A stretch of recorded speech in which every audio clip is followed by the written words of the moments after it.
नमस्कार, जी बिजनेस में आपका बहुत स्वागत है। मैं ब्रजेश और न्यूज 360 में तमाम बड़ी खबरों को लेकर हम हाजिर हैं। और सबसे पहले शुरुआत बाजार की दो बड़ी कंपनियों के नतीजों से। आज दो बड़े नतीजे आए।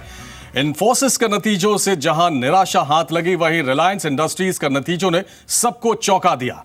जहां एक तरफ इन्फोसिस का मुनाफा गिरा है, वहीं रिलायंस को रिकॉर्ड स्टैंड अलोन मुनाफा हुआ है।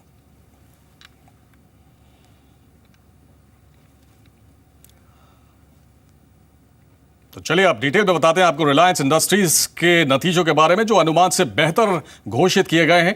पहली तिमाही में कंपनी ने रिकॉर्ड स्टैंड अलोन मुनाफा दर्ज किया है। अप्रैल जून तिमाही में कंपनी का स्टैंड अलोन मुनाफा 4.4% से बढ़कर 7,548 करोड़ रुपए हो गया है। अन्य आय में कमी के बावजूद कंपनी ने रिकॉर्ड मुनाफा दर्ज किया है।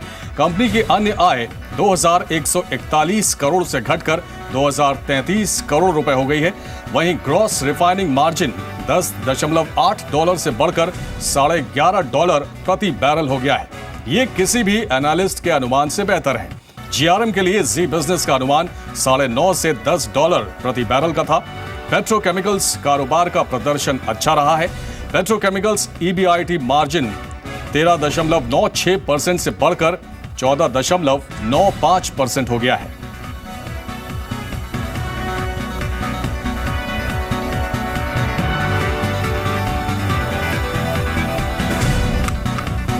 Commodity environment, along with our partners, we are not engaging in any development activity right now, so the decline is really resulting in lower production. The ray of hope is that with the improvement in commodity prices, unit realization in our shale gas business is up 26% sequentially, but is still more than 20% lower where it was a year ago. Our CBM investments are now being tested, are now in the pre-commissioning phase, so we expect to see production from CBM in the near future. और रिलायंस के नतीजों पर बात करने के लिए हमारे साथ हमारे सहयोगी संदीप हैं। संदीप, कैसे देखते हैं आप रिलायंस इंडस्ट्रीज के नतीजों को? देखिए, नंबर्स डेफिनेटली अनुमान से बेटर हैं और खास तौर पे मुनाफे के फ्रंट पे स्टैंड ऑन बेसिस पे एक बार फिर से इस कंपनी ने रिकॉर्ड मुनाफा बुक किया है 7,548 करोड़ रुपए का। और सबसे बड़ा जो कंट्रीब्यूशन आया वो दरअसल रिफाइनिंग सेगमेंट से आया है। $9.5 से $10 का अनुमान हम कर रहे थे जीएनएम फ्रंट पे। $11.5 का जो जीएनएम है इस कंपनी रिपोर्ट किया, जो कि किसी भी एनालिस्ट अनुमान से काफ़ी बेटर है। पेटकेम साइड में भी हम एक्सपेक्ट करते हैं कि नंबर्स काफ़ी अच्छे देखने को मिलेंगे। जो मार्जिन है 2% के आसपास बढ़ने का अनुमान था, 1% के आसपास की बढ़त आया, लेकिन रिफाइनिंग जो कि सबसे बड़ा रेवेन्यू कंट्रीब्यूटिंग सेगमेंट है, वहाँ पर जिस तरह से एक बड़ा बीट जीआरएम्स के फ्रंट पे देखने को मिला है, यही कारण है कि इस कंपनी के जो मार्जिन्स अगर आप देखिए, चाहे आप मुनाफे के फ्रंट पे देखिए, जो नंबर्स है काफ़ी स्ट्रांग देखने को मिले हैं। और ऑयल एंड गैस फ्रंट पे भी अगर आप देखें, जहां पिछली बार हमने घाटा देखा था, इस बार एबिट फ्रंट पे वहां पे भी कुछ जो प्रॉफिट है इस कंपनी ने क्लॉक किया है। तो उस लिहाज से देखा जाए, रिफाइनिंग में एक बड़ा बीट देखने को मिला और ऑयल एंड गैस से भी पॉजिटिव सरप्राइज हुआ है, जिसकी वजह से इस बार जो नंबर्स आए हैं एनालिस्ट के अनुमान से काफ़ी बेटर देखने को मिले और स्टैंड ऑन फ्रंट पे एक बार फिर से इस कंपनी ने रिकॉर्ड मुनाफा बुक किया है। चलिए, बहुत शुक्रिया आपका संदीप इस तमाम जानकारी के लिए। और बाजार के जानकार रिलायंस इंडस्ट्रीज में लंबी अवधि के लिए निवेश की सलाह दे रहे हैं। मेरे ख्याल से फॉर एनी ट्रेडर यदि आपको ₹40 का अपसाइड मिल गया तो I would suggest that you should take the money off the table, क्योंकि ये एक ऐसा स्टॉक है जो ओवर ओन्ड है, जैसे मैंने कहा था। और ओवर ओन्ड स्टॉक्स पे आपको हायर लेवल्स पे डेफिनेटली सेलिंग प्रेशर दिखेगा। तो I think if you get 40-50 rupees on Monday morning, मैं तो मानता हूँ आपको प्रॉफिट लेके बाहर निकल जाना। 10 के पी पे मार्केट लीडर आपको मिल रहा है, जहां सेफ्टी आज 8500 के लेवल पे, जहां बहुत ज़्यादा ओवर हीटिंग की बातें हो रही है, आपको रिलायंस में एक सेफ्टी नेट मिलता है। जैसा कि आपने भी कहा कि बहुत ज़्यादा माहौल ख़राब होगा, 900 रुपये तक ये जा सकता है। तो आपको मैक्सिमम रिस्क 10% का है, अपसाइड रिस्क कम से कम 20 से 25% का बनता है आने वाले 1 साल में। तो रिलायंस एक पहली पसंद रहेगी। अब बात दूसरे बड़े नतीजे की, जो कि इन्फोसिस से जुड़ा हुआ है। 2016-17 की पहली तिमाही में इन्फोसिस ने खराब नतीजे घोषित किए हैं। अप्रैल जून तिमाही में इन्फोसिस का कंसोलिडेटेड मुनाफा 4.3% घटा है। पहली तिमाही में कंपनी का मुनाफा 3,597 करोड़ रुपए से गिरकर 3,440 करोड़ रुपए हो गया है। हालांकि कंपनी की आय 17,322 करोड़ रुपए से बढ़कर 17,535 करोड़ रुपए हो गई है। इन्फोसिस ने सालाना डॉलर आय गाइडेंस 11.8 से 13.8% से घटाकर 10.8 से 12.3% कर दिया है। इसके बाद इन्फोसिस का शेयर करीब 10% लुढ़क गया। पहली तिमाही में एबिट 4,220 करोड़ से घटकर 4,047 करोड़ रुपए रहा है। इन्फोसिस का पहली तिमाही में ईपीएस 15 रुपए रहा है। इन्फोसिस का एट्रिशन रेट भी 14.2% से बढ़कर 15.8% हो गया है। इन्फोसिस ने पहली तिमाही में 95 ग्राहक जोड़े, जिनमें से $10 करोड़ से ज्यादा के 3 ग्राहक हैं। 10 साल बाद कंपनी ने ESOP प्रोग्राम दोबारा शुरू किया है। इन्फोसिस का यह भी कहना है कि फिलहाल ब्रेक्सिट से कंपनी पर बड़े असर की आशंका नहीं है। और इन्फोसिस के एमडी और सीईओ विशाल सिक्का का कहना है कि पहली तिमाही में रेवेन्यू ग्रोथ उम्मीद के मुताबिक नहीं रही, लेकिन वो भविष्य में ग्रोथ को लेकर ऑप्टिमिस्टिक हैं। जी मीडिया से खास बातचीत की विशाल सिक्का ने। In Q1, our revenue growth was not as much as we expected, and therefore it impacts being in our business. The first quarter of the business of the year has a disproportionate impact on the rest of the year, and therefore we have downgraded the guidance. And but I am actually quite excited about the growth in the business and execution of our strategy, both in our core business, which has done extremely well.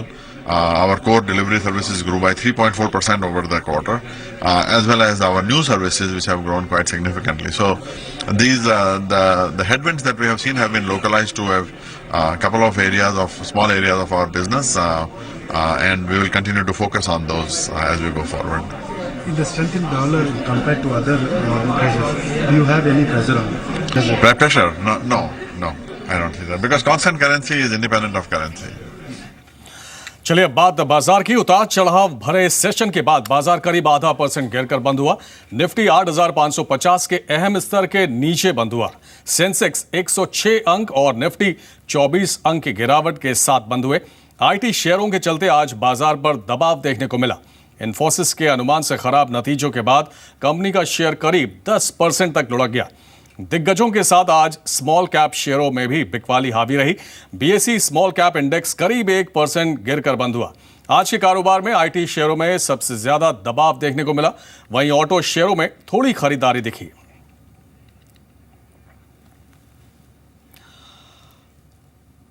18 महीने से export में चल रही गिरावट पर अब break लग गया है। पिछले साल के मुकाबले जून में एक्सपोर्ट में मामूली बढ़ोतरी हुई है और यह बढ़कर $2,257 करोड़ पर पहुंच गया है।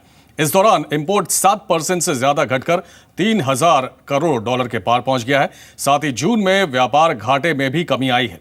वहीं सोने के इंपोर्ट में 38% से ज्यादा की कमी दर्ज की गई है और अप्रैल से जून तिमाही में एक्सपोर्ट में 2% की गिरावट आई है। वहीं इंपोर्ट भी 14% घटा है। आगे बढ़ते हैं। आइडिया सेल्यूलर ने मोबाइल इंटरनेट रेट्स घटा दिए हैं। आइडिया ने 4G, 3G और 2G डेटा पैक्स की दरें घटा दी हैं। अब आइडिया ग्राहकों को 1 GB से कम सैशे पैक में 45% ज्यादा डेटा मिलेगा।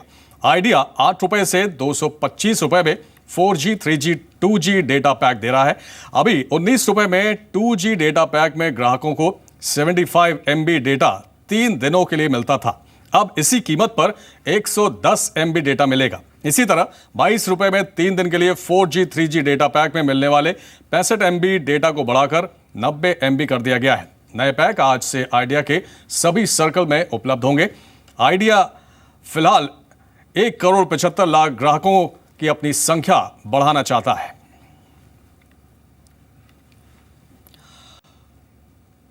जीएसटी बिल को लेकर कांग्रेस के साथ की गई सरकार की बैठक एक बार फिर बेनतीजा रही है और जी बिजनेस को मिली एक्सक्लूसिव जानकारी के मुताबिक मॉनसून सत्र के पहले हफ्ते में सरकार जीएसटी बिल पेश नहीं कर पाएगी।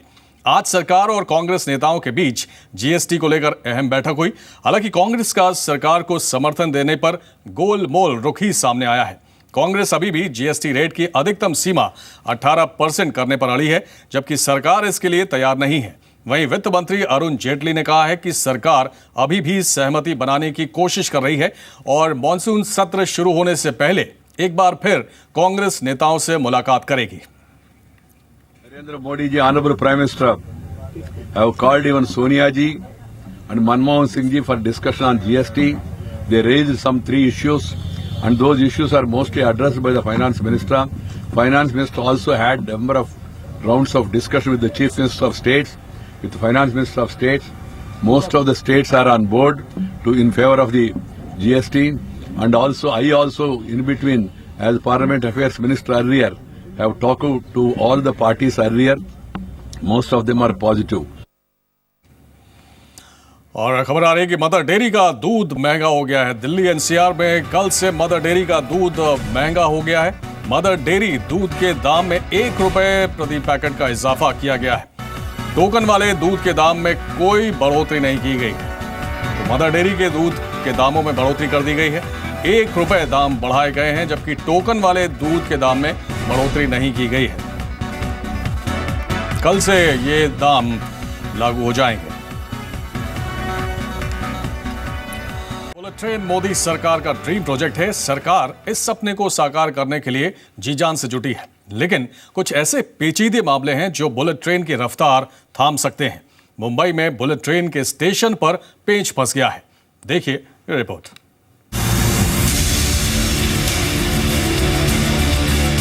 देश को पहली बुलेट ट्रेन का बेसब्री से इंतजार है, लेकिन अहमदाबाद से मुंबई के बीच प्रस्तावित देश की पहली बुलेट ट्रेन पर ब्रेक लग सकता है।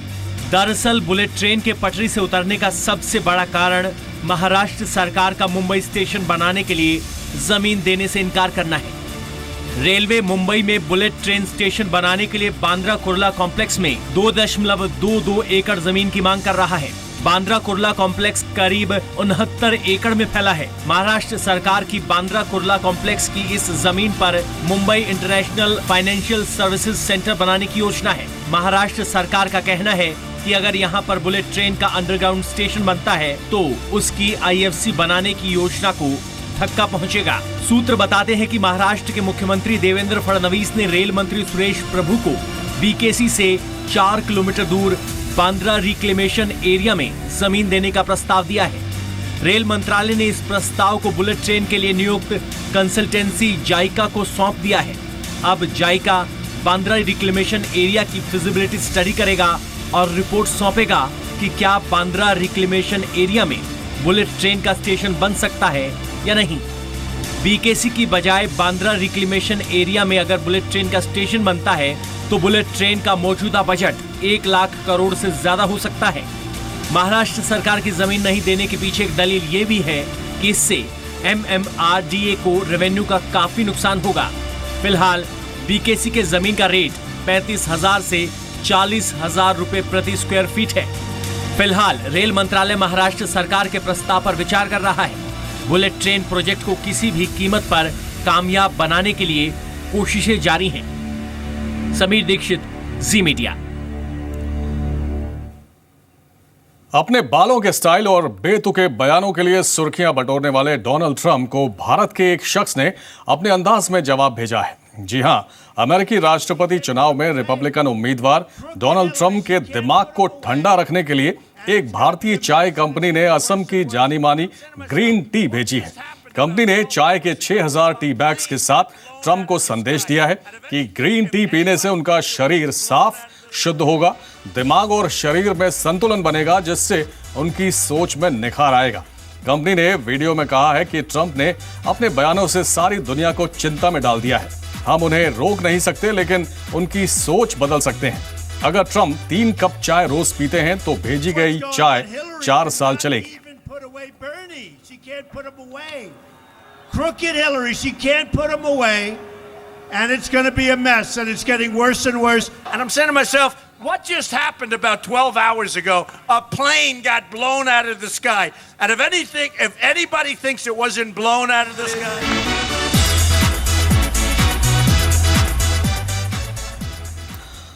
चलिए आगे बढ़ते हैं। ऑपरेशन संकट मोचन के तहत साउथ सूडान से आज 156 लोगों की वतन वापसी हो गई है। साउथ सूडान से भारतीयों को लेकर देर शाम उड़ा एयरफोर्स का ग्लोब मास्टर C-17 आज सुबह करीब 5 बजे तिरुवनंतपुरम के एयरपोर्ट पर लैंड हुआ। 85 लोगों को उतारने के बाद विमान ने दिल्ली के लिए उड़ान भरी। करीब 11 बजे दिल्ली एयरपोर्ट पहुंचा। ऑपरेशन संकट मोचन की अगुवाई करने वाले विदेश राज्य मंत्री VK सिंह समेत वतन वापस लौटे भारतीय नागरिकों का एयरपोर्ट पर स्वागत हुआ। 156 लोगों में 9 महिलाएं और 3 बच्चे भी हैं। 2 नेपाली नागरिक भी शामिल हैं। मैं सोचता हूँ कि हमने एक बिल्कुल सही टाइम पर डिसीजन लिया। और बड़े सही टाइम पर हमने लोगों को अपनों को निकालने का प्रयत्न किया। कितने लोगों को सर लेकर आज आप आए हैं इंडिया? 156 लोगों को लेकर आया हूँ। बहुत बहुत थैंक यू भारत सरकार का कि ऐसे हमको लेके आए वहाँ से। अरे सरकार को धीरे धीरे धन्यवाद देना चाहता हूँ।